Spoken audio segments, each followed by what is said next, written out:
Hello. Welcome to day 2. How did you make out yesterday?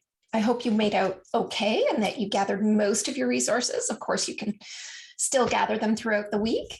So let's get started with day 2. I'm just going to share my screen. And here we go. Day 2. Today, we're going to make our first set of games, board games. And we're going to learn how to structure our games around a scope and sequence. But first, we have to remember our goals. Remember that our goal is to improve children's reading fluency and comprehension by engaging them in motivating games that develop efficient, permanent storage of words in memory. That's what orthographic mapping is. Orthographic mapping tells us that, and again, you can find research about this online, but there are brain researchers have taught us and figured out that a word's sounds, a word's spelling, and a word's meaning are all stored in a connected way in the brain together. And that's making sure that children understand all of the sounds in a word, all of the spellings from left to right, and the meaning of that word are all stored together. They all work together to help those words become stored in children's long-term memory. So I know that I don't really have to look at the word cat and figure it out. It's stored in my long-term memory. I look at cat and I know it says cat. If I'm out and about walking though, and I bump into somebody I really know, but I forget their name. Has that ever happened to you? That's not stored in my long-term memory very well. It's stored in a different place. Words are different. So we know that by giving children lots and lots of practice with sounding out words from left to right and helping them read so that they're looking at all the patterns and understanding all of the spelling patterns in English, in the language, and they move, not skipping over letters or words, but they move from left to right and understand that sequence. And then if you talk about cat and show a picture of cat and make up a sentence for the word cat, all of that works together to help students store those words in long-term memory. Our second goal, if you remember, is to reduce your planning time and stress by doing a lot of the work now that will hopefully last you the rest of the year. So by making all these games now and setting up these stations and buckets and totes and everything we're going to talk about over the next 6 days, 5 more days, it's going to reduce your planning time throughout the year. It'll keep you more organized. It'll reduce your stress because you know what you're doing. You just have to do it. You just have to fill in. You take your game template that you have and you just have to fill in the words for your new spelling pattern. For example, if you're doing AI, then you got to come up, you'll find all your AI words and plunk them in, print, file, off you go. Okay, so those are our goals, is for children to be on task while you work with your small groups. This is what we're going to cover today. We just talked about that. I'm going to give you an example of a simple scope and sequence so we know what that means and how to work with it. So a scope and sequence is actually just a way that we directly and explicitly teach students about the spelling patterns in English. So, well, in this course, it'll be in English. And so what the scope and sequence does is make sure that we're not giving children patterns that are too complex before we have them master more simple patterns. For example, I know students who can read AI and AY word. They can read play and hay and day, and they can read rain, and they can read AI and AY words, but they can't tell the short vowels apart. I know students who come to me because I tutor students, or I used to, for years, I was tutoring students and they would come to me and some of them were reading actually quite well, seemingly, but they were really not reading to their full potential and not able to, they get stuck. Sort of, usually when you enter grade 4 and you've got to read more social studies and science material, and there are no skills for sounding out words and for understanding the patterns, because they don't really, it often boils down to these short vowel sounds. So it's really important not to skip over that and move right to double E and EA, or the more complex patterns like AU says ah, or OW says ow. So we don't want to do that, even though it may seem simple. We really need students to understand the short vowels first. This is something, I mean, they could do those other patterns, but really it always, no matter what student comes to see me for tutoring, and I have really children who have profound dyslexia, coming to grade 4, can barely write their names, maybe can read a bunch of words that have been memorized, but some not even that. So what it always boils down to for these students is those short vowels. They just don't have a grasp or the ability to hear and differentiate them. So again, there's a lot of training about that I encourage you to do. But what a scope and sequence will do is make sure you're starting with the short vowels. And not only that, but this course is a little different in that I will make sure that each short vowel is covered separately and then together. So all of the short vowels combined. And also, this is what I really find to be the issue for many of my students, is they get short vowels confused, like eh, it, eh, it. Those sound almost the same. It's nothing wrong with their hearing. I mean, as long as they've had their hearing checked, it's got to do with their ability to process those sounds and differentiate them. So then we're going to have games that deal with that for students. Sometimes they have confusion with both, but often they'll have one or the other. And they might have a different kind of confusion, but I've given you some examples here. So we're going to make games just for short A, just for short E, so on. We're going to have mixed, CVC mixed, short vowels combined. And then we're going to have a set of games for I confusion and confusion also. So this is where we're starting. A full scope and sequence would look more like this. This would be a typical first grade or grade 1 scope and sequence. It might not go in this exact order, but certainly the first few patterns you can see would be starting with short vowels, digraphs, floss and CK, which patterns 13 and 14, which also deal with short vowels. Ing, eng, ong, ung, these get confused a lot. So you're going to want to do ing, ik, ink, ing, ik confusions. Those are really going to, once you get through the left side, the first 20 patterns, and maybe even those blends, initial blends, 21, 22, 23. The rest is, and 24. Then you're going to introduce Magic E, and then the rest is easy. You just sort of introduce the pattern and they get it. But all the time you spend in the first 25 patterns is really going to make the rest of the patterns. And there are more than 40. It's just, I've given you something. These are sort of the more classic patterns. And the suggestion, a suggestion for you to follow when you're creating your next set of games. In terms of blends, patterns number 21, 22, 23, and 24, I would intersperse them constantly. Maybe you teach ing, and then you might introduce S blends, and then you can do sling, sting, and so on. You might introduce ink, and then you can do slink, stink. You get the idea, is sort of intersperse the blends. I also make a chart for students. I know I wasn't going to do a lot of the teaching, but I make this chart so they understand there are common patterns in English, and you've got S blends, R blends, and L blends, and that's about it. We don't have a PW blend. We don't have a TS blend. We don't have a CZ blend. Well, not in English. We don't have, this is it.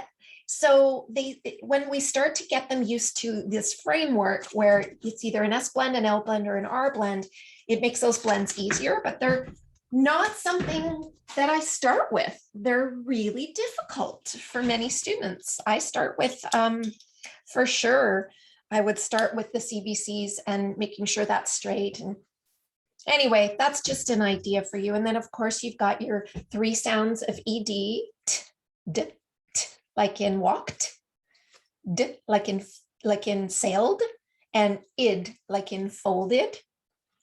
And then plurals, S means more than one, ED means happened in the past, ING means happening now. So all of those things, and you might even already have a scope and sequence. Here's another one that I made. Again, this is just something I did for myself when I was learning all of this because it was so confusing. What are open closed syllables? What is the floss rule? How do I explain that simply? So these are a nice scope and sequence that's included that you are going to be able to download. It's just, what is the TCH rule? So then every game you create is just going to have words to help students practice the next spelling pattern. So there's an order to all of this that you can follow. I call it the purple page. Some people know it as that. So how are we going to do this? Well, students are going to play 1 game per day. So you're going to be working with your small group, and your students are going to play on Mondays. They're going to play board games. That's it. It's going to take about 20 minutes. And then after that, they're going to print some words and sentences in a book, a little notebook. So on Monday, board games. Tuesday, we'll play bingo games. Wednesdays, boom games, Connect 4 games, and crazy card games. So you will be provided with all of the games for the first 8 spelling patterns. These patterns right here, the ones in bold. I will provide you with 4 short A games, 4 short E games, 4 short I games, 4 short O, 4 short U. CVC mixed, it'll either be 4 or 8 games, and then 4 confusion. Plus I do an and am separately because they change. Does not sound like to me in my dialect. So whatever your English dialect is, that may or may not be a problem, but in my dialect, I say can, which does not sound like can. And I really need students to hear the sound. So you will be provided with all of the games for the first 8 patterns. After this course, as I said, you just use the game template and plunk in, for example, you're going to plunk in SH words. So now you're going to have ship and shop and whatever patterns go with the SH. You might have to combine a bit, like you might have to, you don't have to go in this exact order. This is what I'm trying to say is, for example, if I wanted, I might start to go right into the CK pattern number 14, because then I can do words like shock and shuck, like I'm going to shuck the corn, and shack, right? So if I introduce CK first, that's going to make more words for me to use for my games. And now I can do chick and chick, chack, check, check, chick, chalk, chuck. I can do chuck. So, so you may do CK next, but just so you know, those patterns number 9 to 14, you can kind of mix. It doesn't really matter which order you go in. You just want to make sure you've got enough words for your games. So then each set of games is going to, you're going to use the template to just use the next. You're going to get a new file folder, plunk the words in, all your CK words. And the good news is you've got a lot, on Fridays, we've got a crazy card game day, and there's a CK game in there. There's a floss game in there. There's an ing, ang, unk, unk, ink, ank, unk, unk game in there, and digraphs game. So you're going to have the words to choose from all there in your Friday card games. So they're there for you. Use them to create your other games. Okay, you just go through the games go through the words that are on those card games on Fridays, And you will have the patterns to make your board game, bingo game, and boom game and Connect 4 games. I hope that makes sense. It will. By the end of 6 days, it will. Students should have access to all previously played games for consistent review. So it's not okay to just play CBC games, short A, and then never talk about short A CBC anymore. You got to have that available so that as you go along, they're going to have a number of games that they can try and play with, that they can play with. You just want to review, right? And then you add one new thing. This is how the science of reading is about cumulative teaching. So this is what we mean by cumulative. You're going to teach the first 8 patterns, and then you're going to add a pattern like CK, but you're going to review the first 8 patterns. And then you're going to add the floss words. And then you're going to review the first 8 patterns. And then you're going to add SH. I usually do SH, then CH, then TH, then WH. So you're going to constantly review, and those games should be in your buckets available to students all the time. So by the end, they're going to be able to play any of the games in your file boxes because they will have had so much practice with all of the previous patterns learned. That kind of repetition, that kind of practice, some students won't need much at all, but as you know, some students need a lot of that. And so that's what this is designed for.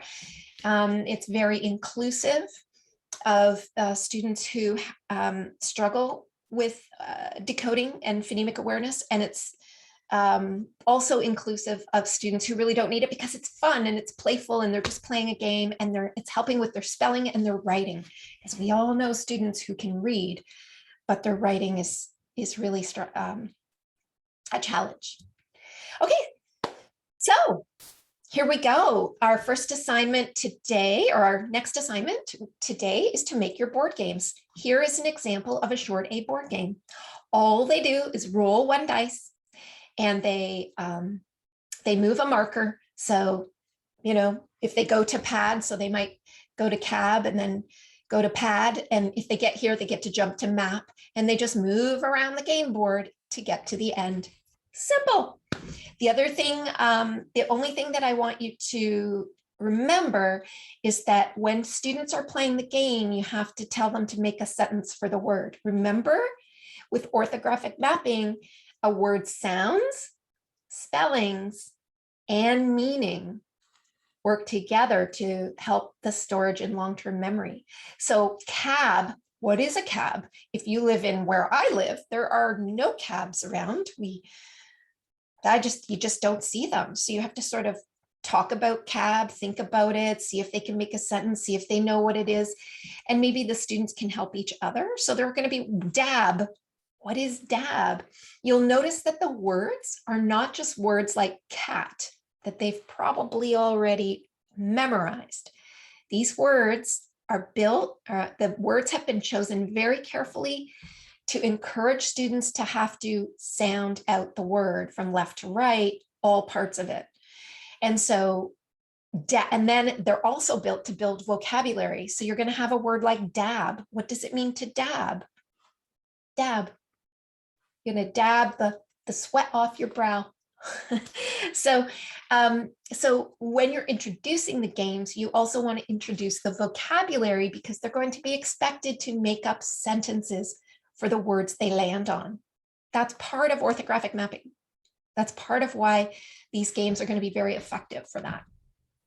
So it's pretty simple. Download the games, put them in page protectors, put them in your filing box with a container of game pieces, maybe buttons, and then containers of dice. That's it. Just download your games, put them in page protectors, get your dice and your